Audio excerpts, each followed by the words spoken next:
What's up ka-angler? Mahilig ka bang mag-ultralight fishing, aging, or light gaming? Or ikaw naman yung ka-angler na gustong subukan ang mag-ultralight gaming dahil gusto mong maramdaman yung excitement pag ito ang fishing type na ginagawa. So eto guys, ang masasuggest ko na subok ko na ng mga soft lures para pang harvest ng mga pulapu, emperor fish, mga malilit na talakitok at iba pang isda sa shore fishing mga So ito ang masasuggest ko. Talagang nasubukan ko na sa fishing type na ultralight fishing. Isa natin dito sa John ko soft baits. Ito naman yung sea tail or curly tail. So marami pang ibang kulay itong mga ka-angler.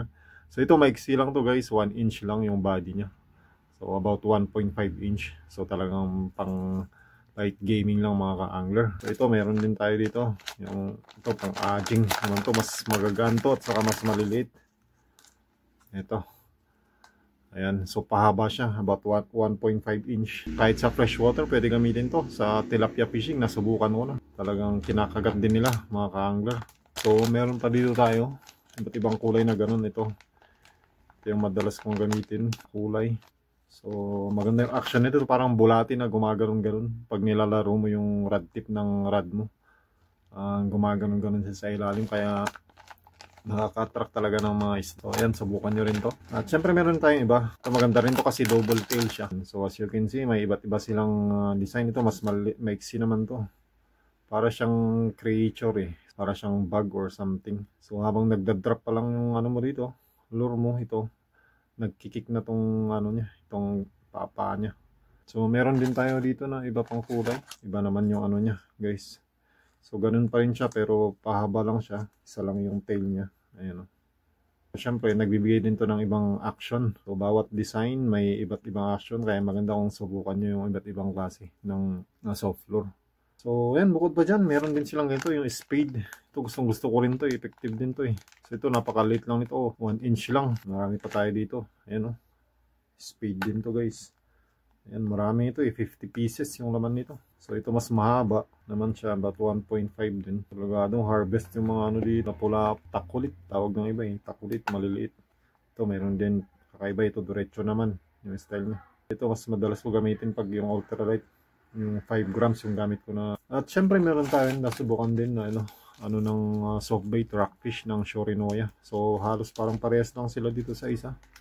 Ganito. Ayan, pero maganda rin ito yung kulay niya. As you can see parang may red. Ito Shorinoya naman to guys. Ayan. So syempre ito yung ibang kulay din. Ayan. Ayan. So napakaganda gamitin ng mga soft bait na to mga ka-angler.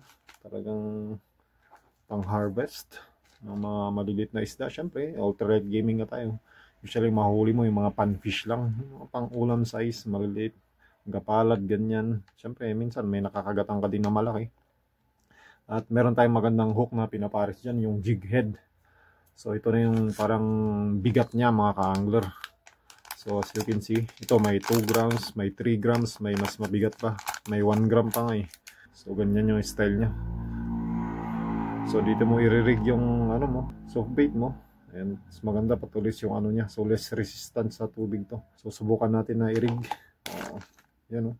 Kita nyo guys oh. Konting galaw mo lang, magalaw na yung tail niya. Kaya gustong gusto talaga ng mga isda mga ka-angler. So, i-rig mo siyang ganyan. So ito na yung parang pinaka hook niya at bigat niya mga ka-angler. Sa mga hindi pa nakasubok. Ayan, so iano mo lang kung saan ilalabas yung hook. Ayan, so doon para matansya mo, saka mo ipasok. Ganyan. Saka mo ilabas doon sa kung saan mo na sukat kanina. Ayan doon. Hop. Ayun, perfect. Ayan. So, ganyan yung magandang pang-wig. Dapat diretso dyan siya. Hindi siya naka-curl. So, tamang-tama lang.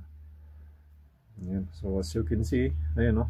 Kunting galaw lang yung ano niya talaga. Yung speed niya na tail. Galaw talaga. So, habang bumababa yan, ganyan. Gumagalaw-galaw. Talagang gusto ng mga isda. So, pwede mong ihap-hap to. Ganyan-ganyan. So, habang bumababa siya, habang bumababa ganyan, may ano pa rin siya, may action pa rin. Pag hinihila mo, may action pa rin. So, ayun ka-angler, subukan nyo itong mga soft lures na mga to. Baka sa spot nyo is ma-harvest nyo na yung mga nagtatago mga isda doon. So, once again, yan, itatag ko na lang dito sa my screen yung mga product na to. Kung sa Facebook man kayo nanonood, yan, tingnan nyo lang sa comment section. So, ayun mga ka-angler, isang lure na naman na magandang subukan. Kaya, subukan nyo mga ka-angler. Until next time, fish be with you.